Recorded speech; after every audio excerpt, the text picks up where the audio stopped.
वंदे नरेंद्र मोदी जिंदाबाद।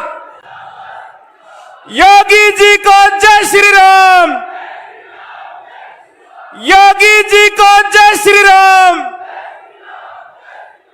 उत्तर प्रदेश के लोकप्रिय मुख्यमंत्री योगी आदित्यनाथ जी, उनके साथ हमारे महंत श्री सौंदर्यनाथ जी, महंत श्री केशवनाथ जी, महंत श्री सुखरायनाथ योगी जी भी उपस्थित हैं। हमारे प्रत्याशी डॉक्टर अशोक तंवर जी, गोपाल कांडा जी, सुभाष बराड़ा जी, प्रोफेसर गणेशी लाल सहित भारतीय जनता पार्टी के अनेक नेता हमारे बीच उपस्थित हैं। मैं स्वागत के लिए निवेदन करूंगा डॉक्टर अशोक तंवर जी, हमारे दोनों जिला अध्यक्ष, हमारे बहन सुनीता दुग्गल जी, वो पगड़ी पहना करके माननीय योगी जी का स्वागत करें। हमारे सरदार बलकौर सिंह जी, आदित्य जी, वेद फूला जी, उनसे निवेदन श्री हरमिंदर साहिब दरबार साहब का स्मृति चिन्ह दे करके योगी आदित्यनाथ जी का स्वागत करेंगे। और मैं निवेदन करूंगा हमारे स्थानीय विधायक भाई गोपाल कांडा जी से वो स्वागत संबोधन के लिए पधारें।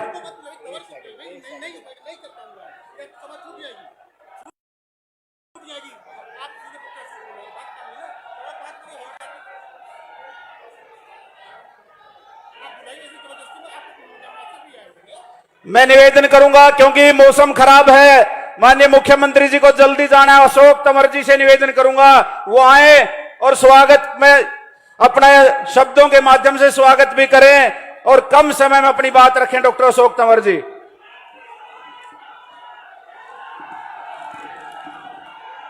आज सिरसा की धरती पर इस विजय संकल्प महारैली में यहाँ पर विशेष तौर पे आज सिरसा के लोगों को आशीर्वाद देने के लिए और सिरसा के लोगों का, क्योंकि ये डेरों और संतों की धरती है, उनका आशीर्वाद लेने के लिए हमारे बीच में यहाँ पर पहुंचे उत्तर प्रदेश के यशस्वी मुख्यमंत्री योगी आदित्यनाथ जी, मंच पर विराजमान हमारा पार्टी का सभी शीर्ष नेतृत्व, आदरणीय बराला जी, हमारे भाई गोविंद कांडा जी, आदरणीय गणेशी लाल जी, बहन सुनीता दुग्गल जी, दूडाराम जी, नापा साहब,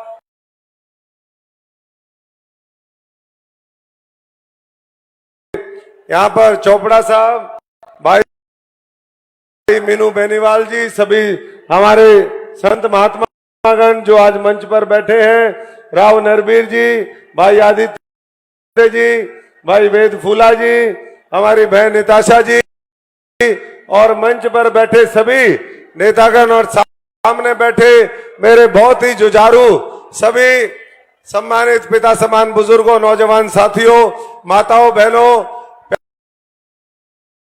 प्यारे बच्चों, जहां तक भी आवाज जा रही है, हमारे मंडी के सभी शहरवासी, सभी साथी, मैं आज आप सब की तरफ से यहाँ पर आदरणीय मुख्यमंत्री जी का बहुत बहुत अभिनंदन करता हूं, बहुत बहुत स्वागत करता हूं। और साथियों, इतना ही कहूंगा कि आज जो मोदी जी संकल्प लेकर के देश में चल रहे हैं कि हमें 2047 तक, जब देश आजादी के 100 साल मनाएगा, इस भारत को विकसित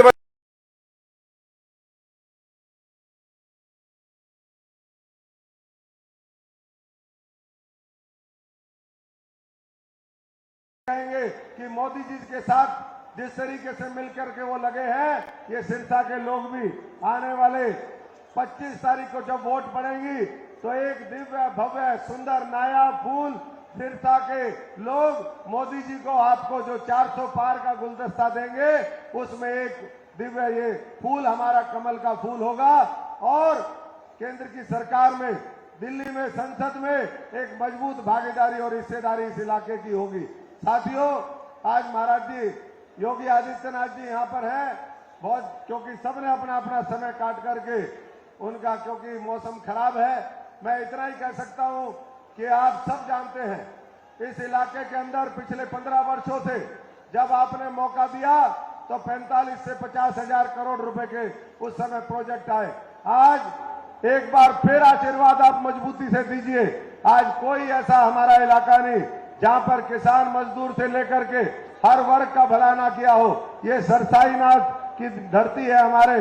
इसी तरीके से डेरा हमारे सच्चा सौदा, डेरा राधा स्वामी, डेरा बाबा भूमन शाह और डेरा जगमाल वाली तमाम डेरों की ये धरती आज बाबा जी का स्वागत करती है और यही कहेगी कि भविष्य में आप सबका जब आशीर्वाद मिलेगा तो निश्चित तौर पर ये सिरसा भी आगे जाएगा। और साथियों, आप सबने देखा, मैं एक और इस मंच के माध्यम से बात करना चाहता हूं क्योंकि 3-4 दिन बाद हम सीधे वोटिंग के लिए जाएंगे। हम पिछले 70 दिन से चुनाव लड़ रहे हैं। इस हरियाणा में भारतीय जनता पार्टी ने अपने 10 के 10 उम्मीदवार सबसे पहले वो अनाउंस किए और साथियों आप सब जानते हैं कि दूसरी पार्टियां आज भी हिम्मत नहीं कर रही, चाहे उत्तर प्रदेश हो। उत्तर प्रदेश से छोड़ करके लोगों को साउथ में भागना पड़ा। ऐसे ही जो हमारे सामने उम्मीदवार है अशोक तंवर, हो सकता है आज संयोग ऐसा बना कि आज प्रभु राम की कृपा हुई, नरेंद्र मोदी जी और इस नेतृत्व की कृपा हुई तो आपके बीच में भारतीय जनता पार्टी के यहां पर कमल का फूल लेकर के आया है। लेकिन हम मैदान छोड़ करके नहीं भागे साथियों। लोग यहां से मैदान छोड़ करके भाग जाते हैं, लोगों को धोखा देने का काम करते हैं। 20-20, 30-30 लाख की आबादी को धोखा देके कभी वो बाहर जाते, कभी यहां जाते। बेसिकली सब साथी जानते हैं कि साथियों ये संविधान में विश्वास करने वाली पार्टी नहीं है।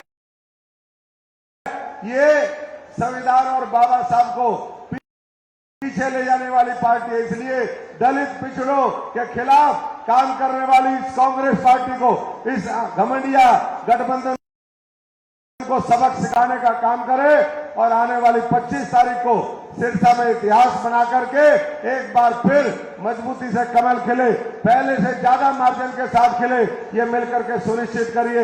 आप एक बार फिर यहां पर आए। मैं योगी जी का आप सबकी तरफ से, सिरसा संसदीय क्षेत्र सिरसा वासियों की तरफ से बहुत बहुत स्वागत करता हूं, अभिनंदन करता हूं। एक बार मेरे साथ जोर से बोलेंगे, जय श्री राम, जय जय श्री राम, भारत माता की। धन्यवाद। सिरसा की जनता की तरफ से योगी जी को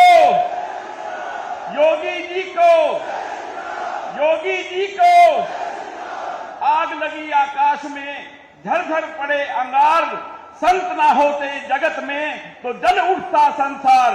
मैं आज यूपी के मुख्यमंत्री, हिंदुत्व को जगाने वाले बाबा सरसाईनाथ की इस धरा पर आदित्य योगीनाथ जी को बुला रहा हूं आपके सामने और उनको हम सिरसा की जनता आज अहोभाग्य है कि हमारे बीच में आदित्य योगीनाथ जी पहुंचे हैं।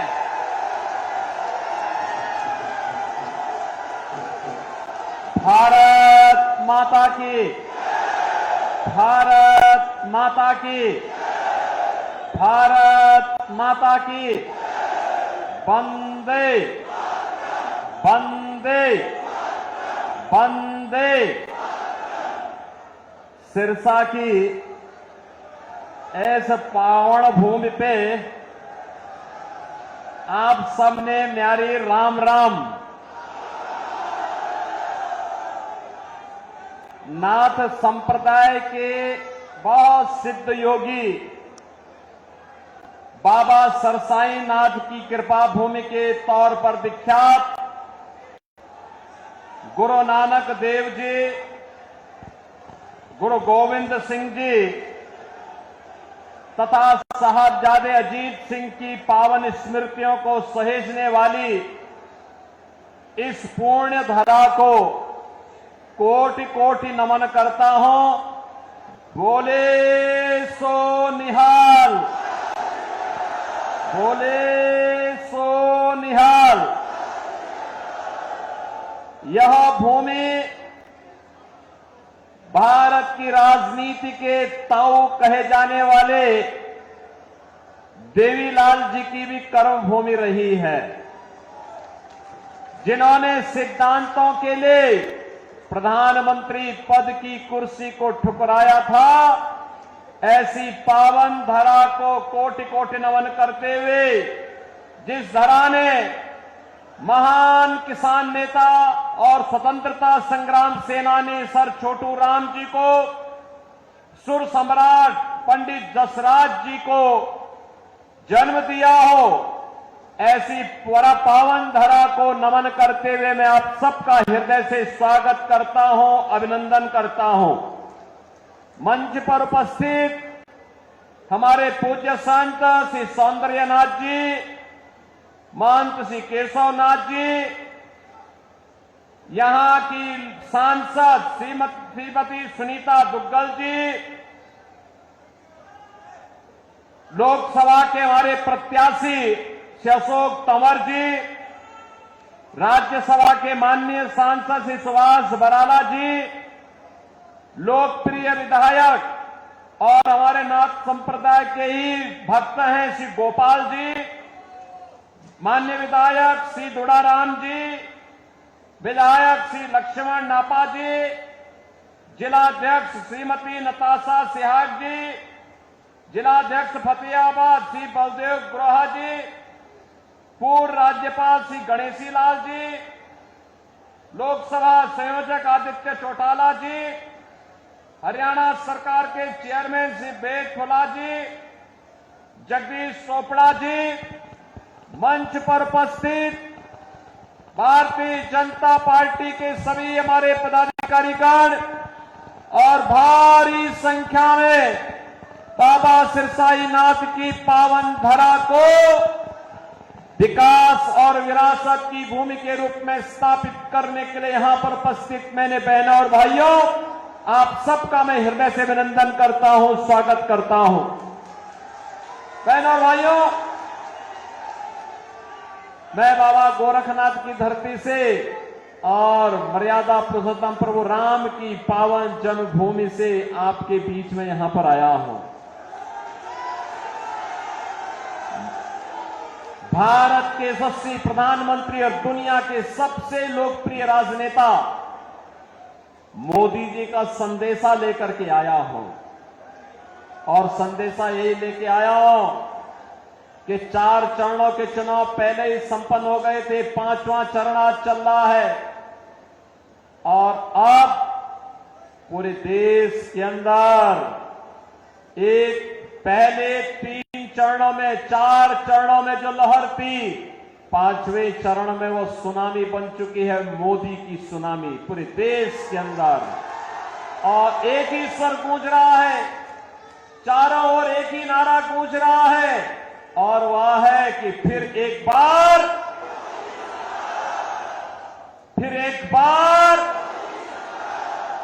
तीसरी बार,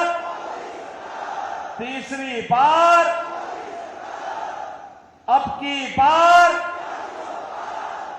बार जब हम 400 पार की बात करते हैं तो बहन और भाइयों, कांग्रेस को चक्कर आने लगता है, और चक्कर इसलिए आने लगता है क्योंकि 400 सीटों पर तो चुनाव ही नहीं लड़ रही है, तो जीतेगी कैसे।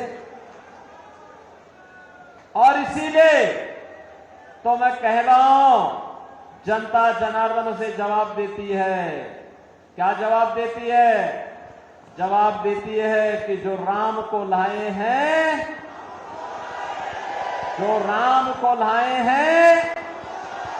पूरे देश से एक ही आवाज है। और बहनों, और विरासत और विकास की अद्भुत संगम, अयोध्या में रामलला आ गए, और कांग्रेस को तो सत्ता की इतनी जल्दी थी कि करतारपुर साहब को ये भूल गई थी। और तो मोदी जी आए, तो मोदी जी ने आने के बाद करतारपुर कॉरिडोर के निर्माण के कार्यक्रम को भी आगे बढ़ाया, गुरु नानक देव की पावन धरा को भी भारत का हिस्सा बनाने का कार्य आगे बढ़ाया, और गुरु गोविंद सिंह जी महाराज के 4 साहबजादों ने, जिन्होंने सरहिंद के लिए अपने आप को बलिदान किया था, उनके नाम पर 26 दिसंबर की तिथि को वीर बाल दिवस के रूप में मनाने की घोषणा भी की है। इसलिए बहनों और भाइयों, आज इसीलिए मैं आपको पास आया हूं कि पावन धरा तो मेरे लिए दो प्रकार से महत्वपूर्ण है। गुरु नानक देव जी से लेकर के गुरु गोविंद सिंह जी के साहबजादों की पावन धरा के रूप में, और हमारे नाथ संप्रदाय के पवित्र संत बाबा सिरसाई नाथ जी के नाम पर, जिनके नाम पर इस सिरसा बसा हुआ है, इसलिए ये मेरे लिए एक पावन धरा है। इसको मैं कोटि कोटि नमन करता हूं, आप सबका अभिनंदन करता हूं, स्वागत करता हूं। बहनों और भाइयों, आज देश बदल चुका है। हमारी पीढ़ी सौभाग्यशाली है कि हम नए भारत के नागरिक हैं, मोदी जी के नेतृत्व में कार्य कर रहे हैं, और जो दुनिया के लिए असंभव है, जो कांग्रेस के लिए असंभव था, वो मोदी जी ने संभव करके दिखा दिया। कर दिया ना। देखो, पहले दुनिया में भारत का सम्मान नहीं बचा था, लोग भारत को शक की निगाहों से देखते थे। पहले दुनिया में भारत के बारे में तमाम प्रकार की चर्चाएं होती थी, हमारी सीमाएं सुरक्षित नहीं थी, दुश्मन भारत की सीमा में घुस जाता था, आतंकी विस्फोट होते थे, जगह जगह विस्फोट होते थे, नक्सलवाद चारों ओर फैला हुआ था, विकास कार्य ठप पड़े थे। जब सुबह उठते थे तो पहला समाचार भ्रष्टाचार का, और सायंकाल होते होते आतंकी वारदात की घटनाएं आने लगती थी, निर्दोष लोग मारे जाते थे, सेना के जवान शहीद होते थे। गरीबों के कल्याण के लिए कोई योजना नहीं थी, कोई गरीब भूख से मरता था, किसान आत्महत्या करता था, दवा के भाव में मरीज दम तोड़ता था, बेटी और व्यापारी सुरक्षित नहीं थी। बहनों और भाइयों, पिछले 10 वर्ष में मोदी जी ने भारत की तस्वीर और तकदीर को बदला है। ये तस्वीर और तकदीर को कैसे बदल दिया है? आज भारत का सम्मान दुनिया में बढ़ा है। दुनिया में कोई संकट आता है, लोग दुनिया भारत की तरफ देखती है। सीमाएं सुरक्षित हैं, अब कोई दुश्मन भारत की सीमाओं का अतिक्रमण नहीं कर सकता है, क्योंकि नया भारत है, और आतंकी वारदात तो नहीं होती, इस पे नकेल कसा गया। लेकिन अगर पटाखा भी जोर से फट जाए ना, तो सबसे पहले पाकिस्तान सफाई देता है कि नहीं, मैंने नहीं किया है। उसे मालूम है अगर समय रहते सफाई नहीं दी तो ये भारत है, छेड़ता नहीं है, लेकिन अगर कोई छेड़ता है तो उसको छोड़ता भी नहीं है, और भयभीत रहता है। बहनों और भाइयों, भय बिनु होई न प्रीति, ये वही है, जब ताकत होती है ना, तो हर व्यक्ति शांति और सौहार्द के लिए आपके सामने झुकता है। और आज भारत ने दुनिया को एहसास कराया है। विकास के कार्य बड़े बड़े, highway, railway, metro, IIT, IIM, AIIMS, one district one medical college, triple IT, NIT, world class university, और हर व्यक्ति के स्वास्थ्य के लिए हर घर नल, और नल में जल की योजना मोदी जी ने पूरे देश के अंदर लागू कर दी। देखो, कांग्रेस के लोग भूखों मरते थे, गरीबों को भूखों मारते थे, उनका रसीद राशन खा जाते थे। और बहनों और भाइयों, भाजपा की सरकार में 80 करोड़ लोगों को फ्री में राशन मिल रहा है। मैं बोलना चाहता हूं, जो लोग पाकिस्तान का राग अलाप रहे हैं, उनको बोलो, 23 से 24 करोड़ की आबादी का पाकिस्तान भूखों मर रहा है, वहां की जनता सड़कों पर है, तोड़फोड़ आगजनी हो रही है, 1 किलो गेहूं के लिए छीना झपटी हो रही है। और मोदी जी के नेतृत्व में भारत ने 10 वर्ष में 25 करोड़ लोगों को गरीबी रेखा से उभारने का काम किया है। 60 करोड़ लोगों को देश के अंदर 5 लाख रुपए का स्वास्थ्य बीमा का कवर मिल रहा है। 50 करोड़ गरीबों के जनधन अकाउंट खुल गए हैं। 12 करोड़ किसानों को किसान सम्मान निधि का लाभ, 12 करोड़ घरों में शौचालय का निर्माण, 10 करोड़ गरीबों को उज्ज्वला योजना का कनेक्शन, और 4 करोड़ गरीबों के मकान बन गए हैं। और मोदी जी ने घोषणा की है, तीसरी बार सरकार बनेगी, 70 वर्ष से ऊपर के हर एक बुजुर्ग को 5 लाख रुपए हर वर्ष स्वास्थ्य के लिए उपलब्ध करवाएंगे। मोदी जी ने घोषणा की है, तीसरी बार सरकार बनते ही जितने बचे हुए गरीब होंगे उनको भी एक एक मकान उपलब्ध करवाएंगे। मोदी जी ने घोषणा की है, तीसरी बार सरकार बनाएंगे, सोलर स्कीम के अंतर्गत हर घर को फ्री में बिजली उपलब्ध करवाने का काम भी करेंगे।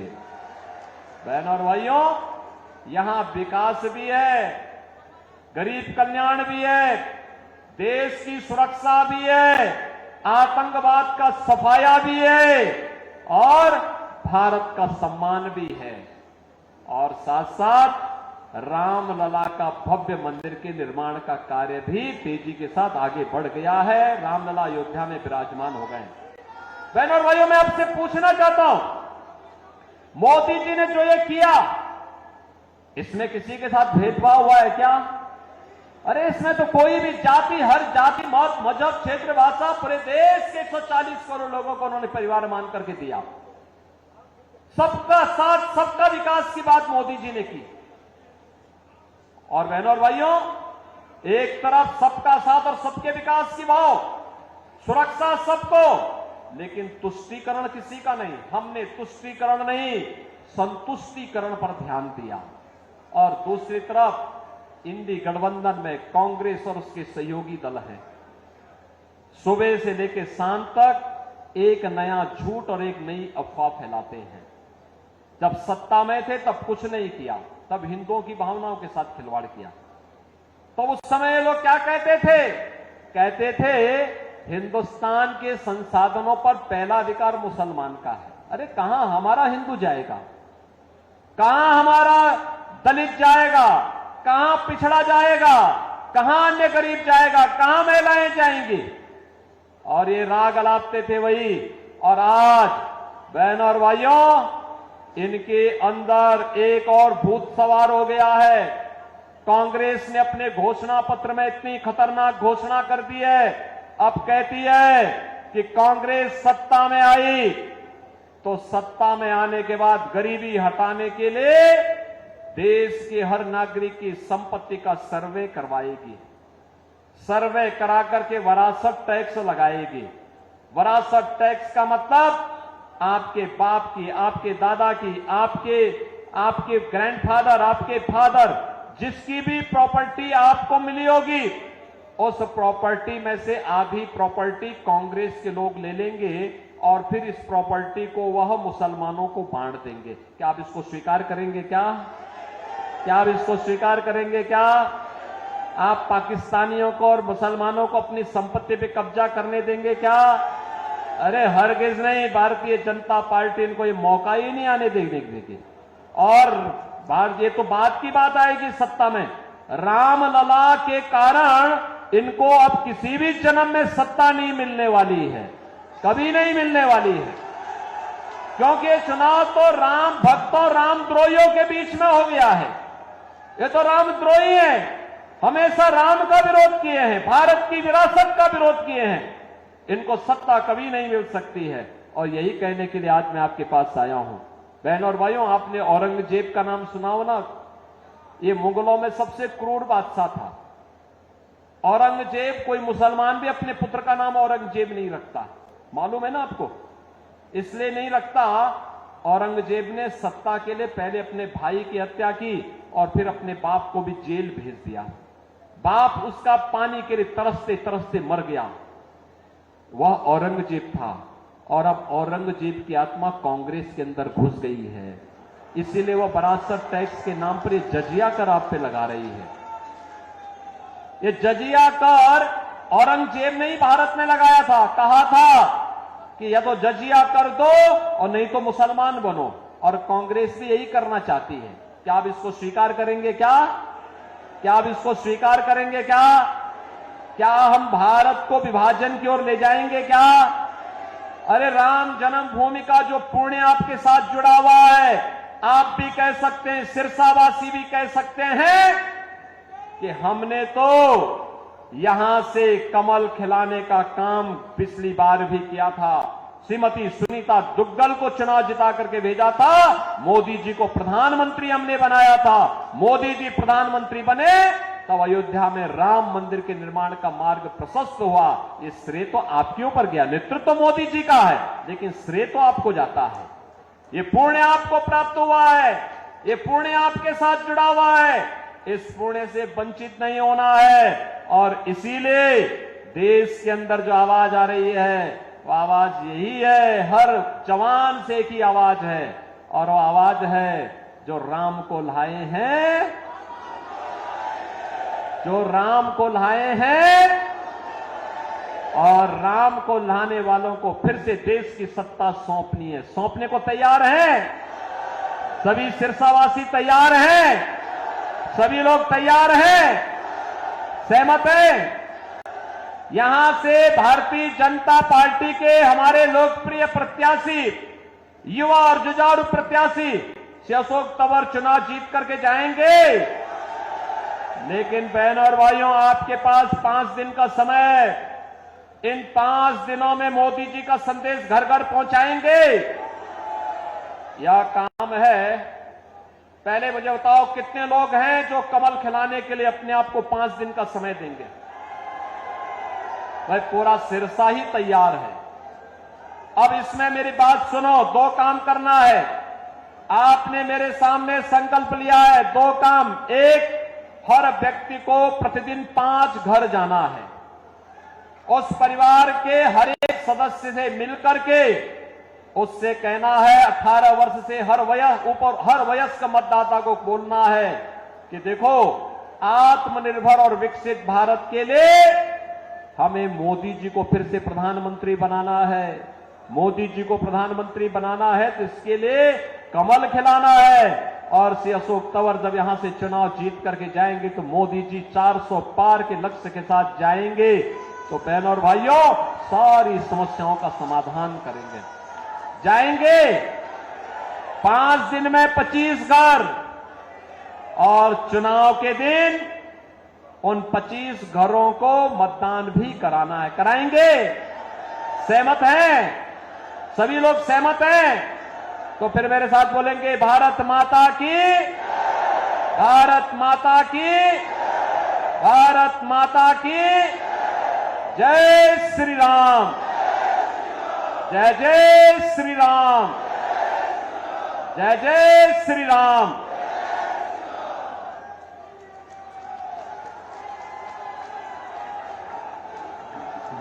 आप सभी माननीय योगी आदित्यनाथ जी के स्वागत में इतनी भारी संख्या में आप सभी का बहुत बहुत धन्यवाद।